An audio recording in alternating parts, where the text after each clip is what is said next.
Hello and welcome to the third in our series of conversations with English UK London champions and industry leaders. Today I'd like to welcome Emma English, the Executive Director of the British Education Travel Association, or BETA for short.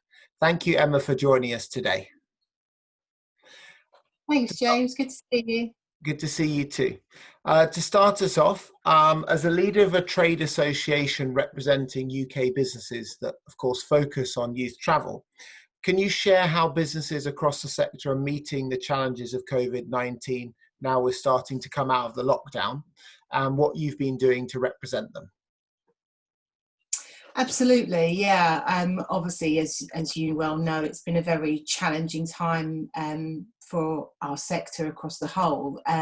But we were able to very quickly sort of hit the online button to meet the needs of our members and to help them remain connected and engaged, because it was a bit of a lonely time for some when it all sort of started switching on. And so we very quickly created a COVID information hub where we deliver and continue to do so daily updates on all of the latest government guidance and advice.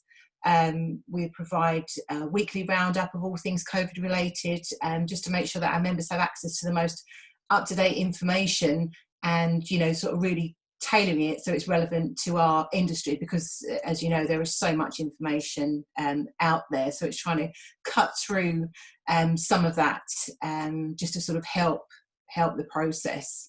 And we also created these now regular Ask the Expert sessions, so live Zoom webinars, and we're very fortunate to have a network of industry professionals who we work with regularly, our legal hotline providers.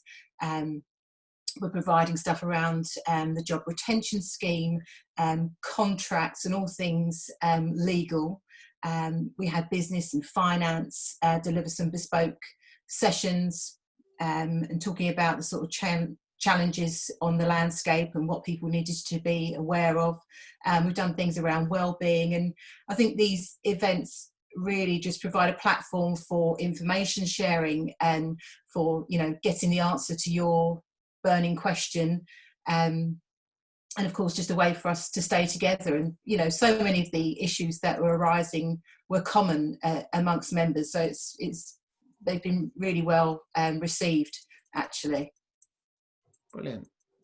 And you did some really interesting research. I saw the figures myself. I think it was done with the Hype Collective and the University of Edinburgh into attitudes to travel, because I think that's one of the sort of burning questions that many people has now that we're easing out of the lockdown.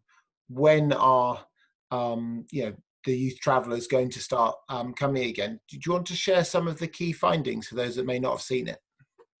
Yeah, absolutely. Well, the report, it sort of started around a conversation, you know, amongst industry marketeers, you know, trying to work out in those dark days when would be the right time to switch back on.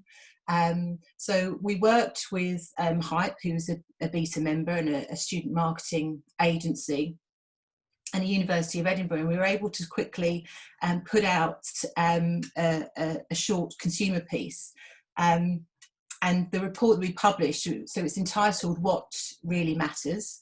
And it's really to track what motivates young people during the crisis. And so we surveyed around 2,000 18 to 30-year-olds at the peak of the crisis. Wow. And the report that we published is the results from the first two phases of that. So we do plan to do a follow-up, a final piece at the end of the pandemic. But it was very interesting, you know, in those times of crisis, you know, 65% would hold off their booking until social distancing had been removed or a vaccine was available. Yeah.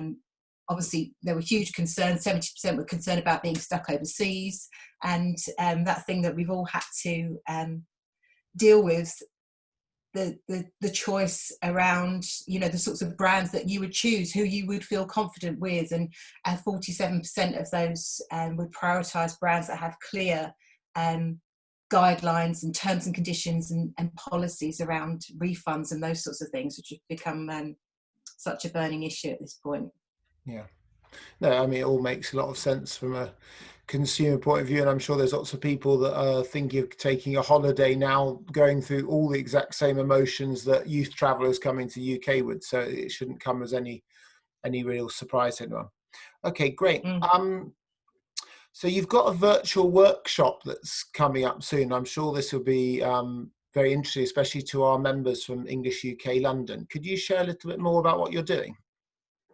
Yeah, absolutely. So the Youth Travel Workshop is a staple event of Beta's and on our calendar, and has been for many, many years.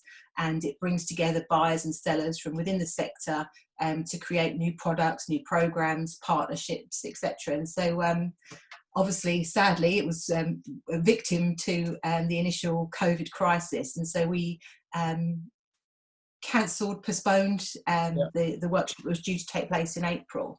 But during this time, having consulted with our members and the wider network, it was clear that there was still a wish to deliver some form of event in this space during 2020. And so based on the feedback, we've come up with the Youth Travel Workshop online, and it's going to take place on the 10th of September. Okay. We opened registrations last week, and we've had a really fantastic response so far. So that's all looking really positive. Organisations attending will have the ability to secure up to 10 meetings with key targets, and we'd really love to invite English UK London members to register for the event for free.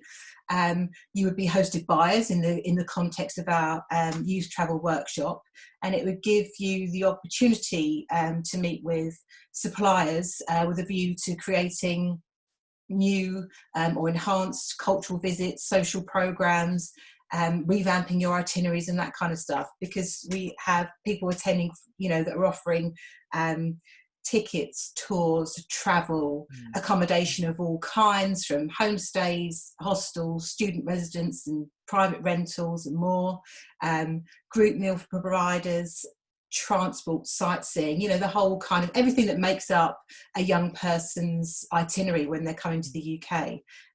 So we hope the introduction of this event will enable businesses to sort of use the opportunity to come together and create some fantastic new opportunities to attract people coming to the UK.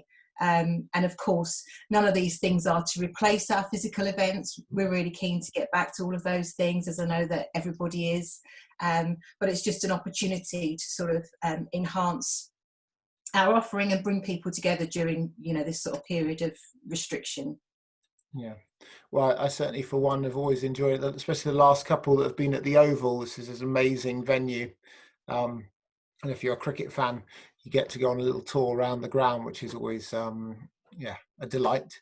But I can speak also on behalf of Bayswater. We found it very useful going to the workshop in the past, because we have a lot of out of season groups, and we also have a summer business. So I think for any language school in London, or indeed across the UK, that does have groups coming, be it the summer or out of the summer, it's just invaluable to be able to meet lots of different people, from the coach companies, like you said, to especially on the ticket side of things as well, to attraction. So I would highly recommend it.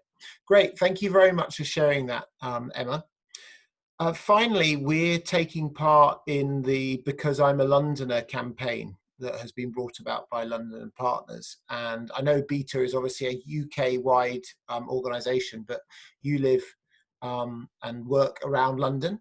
So perhaps I could just ask you, now that lockdown is easing, this is more on a kind of personal level, what are you looking forward to doing in and around London? Yeah, well, I love London. I'm born and raised here, and I never tire from getting out and about in our parks and open spaces, and I really enjoy being around the river. So, walking across the bridges, seeing the whole mix of historic landmarks and the new sort of modern city. I think there's some really great stuff happening, out of that sort of Canary Wharf side of things at the moment. So, just really looking forward to getting some of that back into the the sort of agenda. And you know, of course, many of our attractions and venues, not just in the UK, are in need of huge support right now. So I really urge people to start getting out and about and helping support them get on the road to recovery. And I'll certainly be doing that. And you'll find me perhaps at a rooftop venue or brunch venue at some point soon, I hope. Brilliant. Well, I'm sure they're looking forward to welcoming you back. Great. All right. Well, thank you very much, Emma. I really appreciate you giving out the time. I know how engaged you've been with all of the beta members in the last few months and so on, and all the great things you're doing. So really appreciate you spending a bit of time to share with English UK London members. Thank you. Take care. Thanks so Bye. much. Thanks, James. Bye.